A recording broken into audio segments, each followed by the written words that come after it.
And the boot manager is responsible of providing you options to select your right kernel, like debugging, adding debugging options to your kernel command line, and also doing some kind of branding that is showing a picture that is of your desktop environment or of distribution and so on. After the bootloader is done, the kernel takes over, and from that time on, the kernel is, like the firmware of its present, is responsible of controlling the display hardware and the input hardware. And the kernel usually shouldn't do any policies, or it shouldn't access the graphics hardware and display any frames. But that doesn't work like we want it. At least in most drivers, they reset the display hardware because they don't know how to take over the firmware frame buffers. So we have to rely on early boot applications like Plymouth, which is the next one, to restore the graphics we wanted there, like your fancy splash screen. Intel has recently done a lot of work to allow the kernel to take over the configurations of the firmware, but on other drivers that's still not working. Plymouth itself starts up in initrds. It's responsible of allowing you to enter your root file system encryption password so you can actually boot up your machine. It also does some spinning wheels so you see something's going on. And once Plymouth is done, you go into the main session system. There you have multiple sessions in parallel. I talked about systemd-login the last year, which is one method to control which session is active, and it has been quite successful. I think most environments have accepted it. And yeah, once you're done with your session, you shut down your system again. Something like Plymouth, I just wrote Plymouth. Plymouth actually doesn't do that, but something similar takes over again and displays some shutdown screen. The important thing here is that what users care about is just the desktop environment. The reason why they boot up their machine is not to see a boot screen or to see Plymouth. They want the desktop environment. This is all they want. And we have to take that into account when developing everything else. So the most important thing when we write this stuff is to hide. If there's nothing to do, we shouldn't show anything. There's no reason. Users don't want that. They really want to go as fast as possible to their desktop environment, so we should allow them to do that. Another thing we have to take care of when developing everything else, which is not part of the main session, is functionality versus eye candy. We don't want fancy stuff there because we want it to be fast. We want to go over all the, be as fast as possible, done with everything. But on the other hand, we want accessibility, we want internationalization, and we want all that even in early boot. So if you have a perfectly accessible desktop environment, it doesn't give you much if you cannot type in your root file system encryption password. So if we are saying that hide is the most important thing to do, what are we actually doing? That is, what are our main use cases? The first one is obviously branding. I call it branding, but it's anything which is kind of eye candy when you boot up your machine, which means you want to display a Fedora logo, or you want to display a GNOME or KDE logo. And you want to have an integration into your main desktop environment. The second use case is passwords and options. You want to allow users to encrypt their root file system. You want them to be able to select different boot options and so on. And the last one, I think it's one of the most important ones, is debugging and error handling. One of the things we usually don't like about other operating systems is that we have no idea what is going on when they boot. If something is not going as we expected, we want to be able to get a kernel log or get a system log or even get a recovery console. So let's look into the first one. Branding. The most important thing here is that it's a distraction, not an attraction. We don't try to, well, the reason we use branding is because there's something going on we don't want the user to know about. We are not able to boot up in 1 second and show them the desktop environment. We take like 5 seconds today or even more. And so we need some distraction to let the user see, hey, there's something fancy, that looks good. So they don't notice that we really take a lot of time. On the other hand, branding is also crucial. Like if you wouldn't show any kind of visual pictures during early boot, users wouldn't know what is going on. This is the same thing about any loading screen where you have spinning wheels and so on. So what we're trying to do in all these applications that are involved in boot screens and in shutdown screen and so on, if we only have like 1 second to go, we don't display anything. If we would access the graphics hardware, we would probably have to do mode setting, and this can usually like take a considerable amount of time, which is not needed if it's only 1 second that we're trying to get over. But if it takes longer than 1 second, we try to display something. But then again, we don't try to do fancy animations and so on because, yeah, it would just make the time longer that we are displaying this. The second use case we have, debugging and error handling. The objective there is that once you start up your machine, you want to be able at any time to press a hotkey and get a kernel log. You want to be able to press a hotkey and get a debug console, especially for developers. And you want to be able to get a system log, obviously. What we did there recently is DRM log. DRM log is a kernel module that we wrote. Currently, if the kernel panics or oopses, it needs the VT layer to display, so it needs a real terminal emulator to display a kernel log. This is kind of heavy, and we try to get rid of the VT layer anyway. So yeah, we wrote DRM log. It looks like this. It's a really simple module which is hooked into the panic paths and the oops paths, and it allows you to print the kernel log on all connected displays. It supports multi-column, so you can, if your screen is wider than, well, it calculates the number of characters it can print in one line, and if it's bigger than 160, it tries to get 2 columns. If it's bigger than 320, it gets 4 columns, and so on.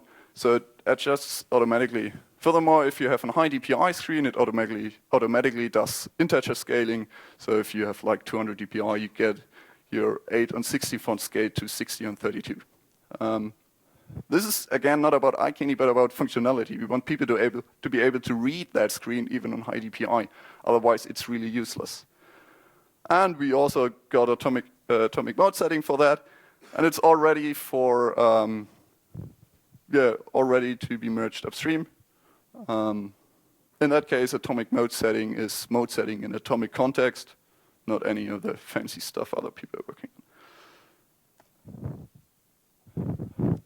Okay, this is a DRM log is for panic screens and for oops screens. This is when something seriously goes wrong and you cannot recover user space, DRM log is there. The other two things we developed is systemd emergency D and systemd console D. The second one, console D, is already upstream and can be used. The emergency D is still being worked on. I talked about KMSCon last year, and it's available in a lot of distributions now. There were some problems with it, so we tried to trim it down to something very, very simple, very self-contained, which is now systemd console D, which is integrated into the system. Console D is supposed to be like any desktop environment, but instead of you being able to spawn client applications, X Windows, Wayland Windows, you just get a terminal emulator. So it's really one of the most basic desktop environments you can get. But that also means to log in into a console D session, you just use any login manager you have. You just select console D as session instead of GNOME or KDE, and you get into the console session. Obviously, you can also use bin login or something similar. These are also valid login managers. Emergency D, on the other hand, is something that does not integrate into the system. It doesn't touch the system at all. It's just meant to be accessible by a developer at any time via a hotkey. It listens in background to all keyboard shortcuts, which is kind of ugly, but we need that for developers. And if you press a special hotkey, it just shows up and tries to acquire all graphics devices and display a debug console. And then it spawns your shell on that, so you can inspect the system whenever something is going wrong, or even if it's going right, spawning up the emergency console is supposed to not interact with the system, so it doesn't affect the way the system should work. Okay, this is about debugging and error handling. The last one, last main use case was passwords and options, selecting options during boot, and basically any user interaction we have. And we noticed when we looked at the use cases there are, specifically like booting up your machine, finding your root file system password, what you want to usually do there is authentication and authorization. That is, you need a password to do something. You want to log in users. And there's already a valid tool for that, which is Polkit or other similar authentication tools.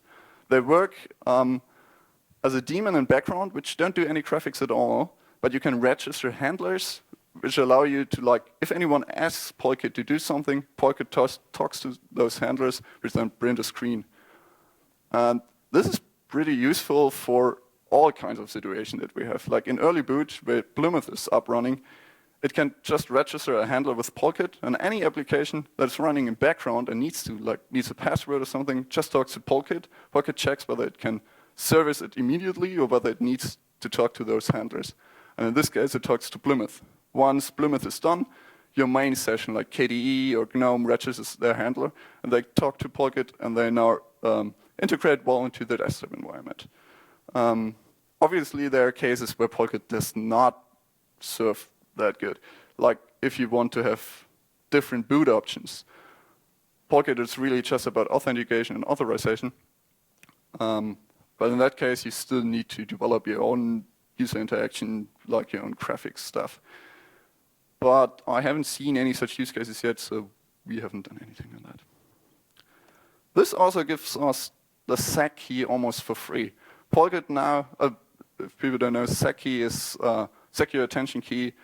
It has never really worked on Linux. The idea there is if you have an application running on your system, you don't trust that application, like a web browser running in full screen, it might trick you by rendering a password entry, and it looks just like the normal Polkit entry or anything else, or your login screen, but you don't know whether it's your login screen.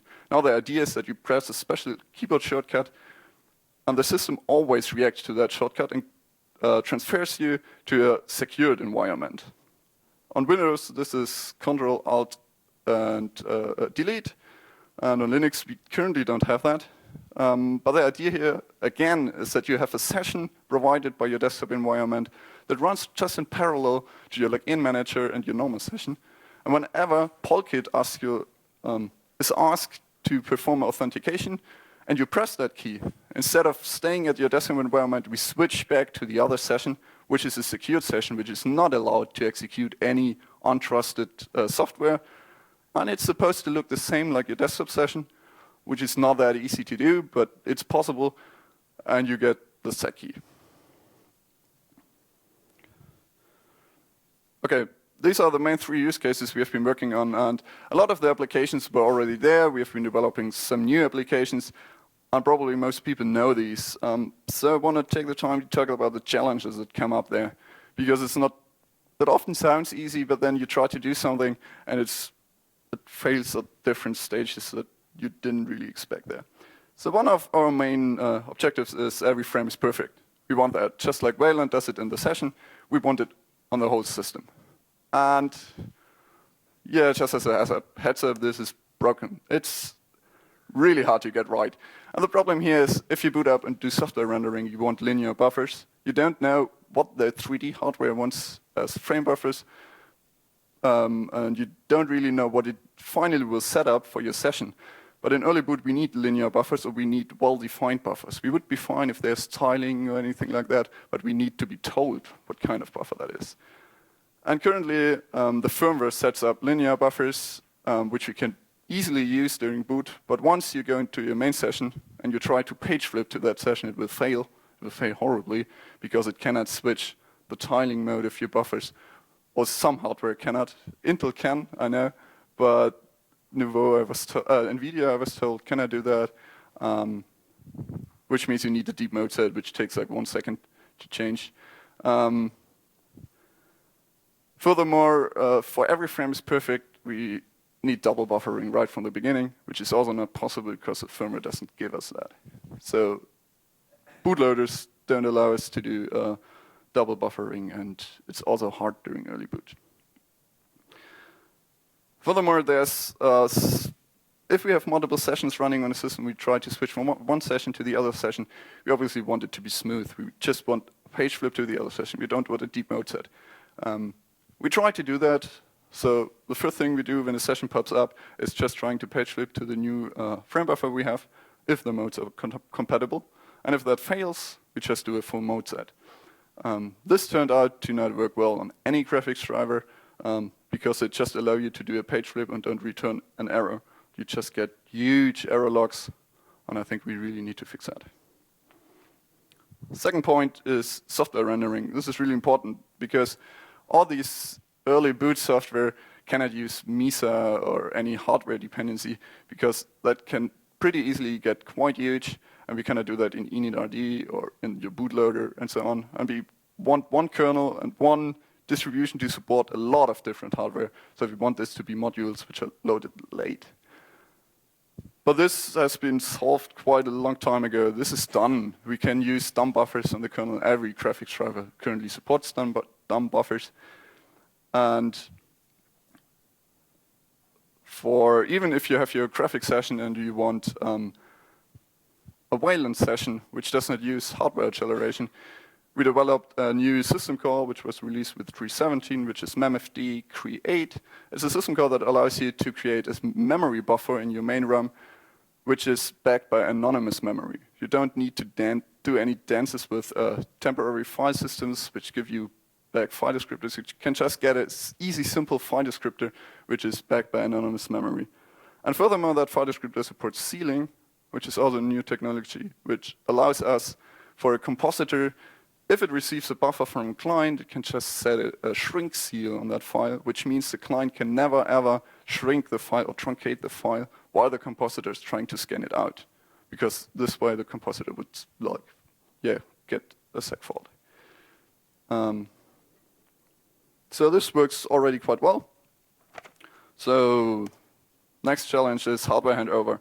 Hardware handover means if you start up your system, you want a really simple graphics driver there that allows you to access the screen, which doesn't do anything fancy, doesn't do any 3D, and so on. But once your main session is about to start, you want a full graphics driver. And this is known as hardware handover. On x86, we do this with VISA FB in the early boot, or EFI frame buffers. But on all other architectures, I'm not aware of anything like that. And so recently we have been started working on that. Hans de Grode had been, had been working with upstream simple frame buffer people. The problems that arise there is like you have resources like clocks associated, which are related to both those drivers and which need to be kept alive and running during that handover. You cannot shut down a clock because otherwise your screen turns black. There have been some really nice solutions on the kernel list, like one suggestion was to introduce a global ioctl, which just does the handover once you call it. We decided not to do that for obvious reasons. Instead, we have done it by simply attaching resources to each device, and if you hand over the device, the other driver is just responsible of claiming those resources before it destroys the previous device, which is, I think, way simpler. So, next challenge, multi-GPU. With multi-GPU, I usually mean multiple display controllers, not multiple render engines. The hard thing here is that long time we didn't support that in any graphics stack, especially if you plug in UDL devices, which give you a new DRM card at any time, or software-controlled devices like wireless displays, which might also become a DRM device. X.Org recently, well, not that recently, but gained, I think, output sinks or something called similar, which allows you to use those devices as a secondary display controller. But most other, like Western or GNOME, and so on, they don't support that. They're just hardcode, def, DRI, card 0, and don't allow you to use any second card. This is kind of sad, because it's really nice to use that stuff, and it also breaks like fast boot systems, because if you have your early boot driver and that is removed and the new driver comes up, that means there's a short period where there's no graphic card available, and every graphic server should just work fine there, drop the previous card, use the new card. Yeah, that really doesn't work. That means we have to settle in initrds to make sure the real driver is loaded before we go on. But we have done all that. If you use any Plymouth, if you use systemd, console.d, anything which does software rendering, where obviously it's way easier to use multiple display controllers, this works. You can just plug in. I actually have at home like 10 UDL devices. I can plug them in. It gets horribly slow, but yeah, my Intel Atom can drive them. Next one is internationalization and accessibility. This is a really important point because, as I said earlier, you want to be able to have accessibility right from the beginning of your system, right from the start. Otherwise, it's really useless. There we have it done partly, I would say. Internationalization works. We now have from early boot until late shutdown XKB everywhere. You can get internationalized keyboard access at every point in time. You can get full unifont glyphs at any time. We use GNU Unifont for that, which is a fixed size font, which is not really beautiful, but it works and it provides us like all glyphs at any time. We don't need any huge font rendering like Pango. But accessibility is currently still lacking support because, well, I mean, there are really few people working on accessibility and there are few people working on early boot graphics. And if you now try to find people who work on both, really hard to find those. But we're working on that. I talked to Samuel, who gave a talk yesterday, and we're trying to add IBUS support and output support for Braille devices and so on. And the last one is global hotkeys. I think the last one. Global hotkeys means we try to do applications which run in background, just listen for a hotkey and react to that at any time. This is like the emergency console we try to do. But it would also be awesome if you can do that for brightness keys, if you can do that for your Wi-Fi keys that turn off Wi-Fi, RF call, and so on. And this is currently not possible. This is broken. And the reason there is that we don't have a system compositor on Linux, and at least I don't know anyone who decided for a system compositor except for Ubuntu, I think. There are a lot of reasons why we don't do that, but this is the reason we have no system compositor implies that we cannot do global hotkeys, and the reason is that everyone opens the input devices separately, and if one reacts to a hotkey differently than the other one, you get screwed. Especially with multiple, if two sessions run, and one has a German keyboard layout, the other one has an Italian keyboard layout, and both might be mapped differently, so they might not even know that it's the same hotkey for both. Yeah, and this works for debugging, but everything else we cannot do. Okay, and the last one is non-KMS. That's actually a big problem because if you have graphics drivers like the NVIDIA blob, we currently cannot use it. We have to rely on FBDIF devices there, but we don't want to support FBDIF. And during early boot, obviously, that works if you have Visa graphics. But once you start up your main session, we have no chance of controlling the device. I saw that someone is talking about a method to use EGL to do mode setting. Yeah, maybe you can try to support that, but so far there hasn't been any effort on that. Yeah, that was it. Any questions there?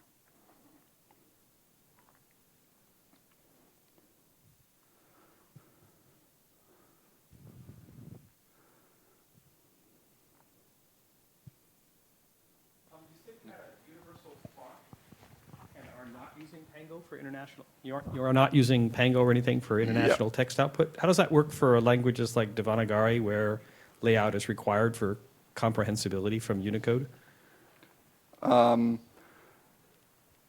okay, one of the bigger problems obviously is that we cannot do layout which is right to left or up down. So we only currently do left to right layouts. Well, Devanagari happens to be left to right, so that's not a problem. But yeah, it requires just wanted to say compositing. that. Yeah, sure. The font we use, GNU Unifont, I don't know whether you heard of that, provides all basic, all glyphs for the basic lingual plane of Unicode, and it also does combining characters and so on. Now, there's not a complete set of combining characters for the Indic languages in particular in the BMP, but I mean, you're going to have to face this, and you're going to have to realize that you need an actual text layout engine if you want to do internationalization before the Windows system's running. I don't know of any way not to do that. Yeah, this depends on what you want to do. Like, for instance, on the console, you don't need any more fancy layouts because the console is fixed to a table layout with cells, and it doesn't make sense to display up, down, or right, left glyphs there, text there. Some people try to do that in terminals, but usually for a debug console, it doesn't matter because you're just typing commands.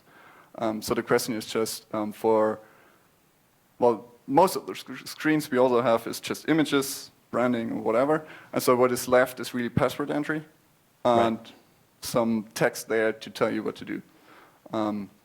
We try to support as much as possible.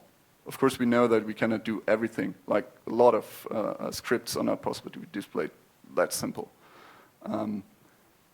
But I think the more important step here is that we have the keyboard layout, so the password entry works, even though the text might be in English.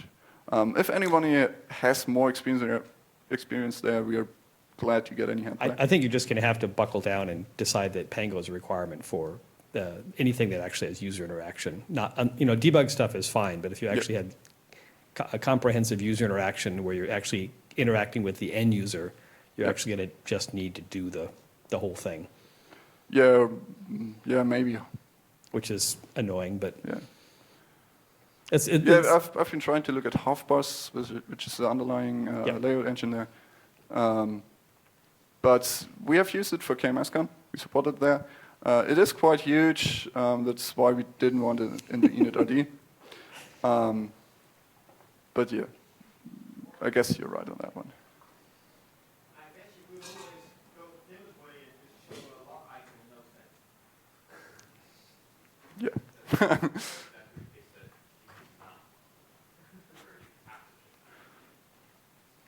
You still need, yeah.